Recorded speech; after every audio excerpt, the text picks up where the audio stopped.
কথা বলবো শুধু একটা দই নিয়ে।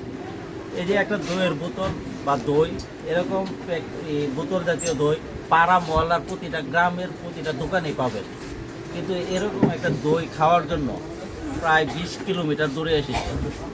মানে ভৈরব থেকে বেলাবর থানার চর কাশিনগর এসেছি। খুবই প্রত্যন্ত অঞ্চল, চারদিকে যে গ্রাম বলতে পারেন, এক চরের মধ্যে একটা গ্রাম, একটা বাজারটাও বেশি বড় না। সেখানে আমরা এসেছি দই খেতে। এই দইয়ের সুস্বাদু আমাদের 4-5 থানায় বিখ্যাত। আসলে একটা কথা সত্য, যদি আপনারা কোয়ালিটি কোনো কিছু তৈরি করেন, যে জায়গায় তৈরি করেন সে জায়গায় মানুষ গিয়ে কিনতে বাধ্য। মানে বাস্তবতা হলো মানুষ কোয়ালিটির জন্য সারা দুনিয়া চষে বেড়ায়। যেখানে তারা ভালো কোয়ালিটি পায় সেখানেই তারা যায়। আর যারা ভালো কোয়ালিটি পণ্য তৈরি করে, আপনি ধরেন জাপান, জার্মান, তারা সারা বিশ্বে বিখ্যাত কেন? তারা কোয়ালিটি পণ্য তৈরি করে। ঠিক এরকম একটা জিনিস দই, এটা কোয়ালিটি।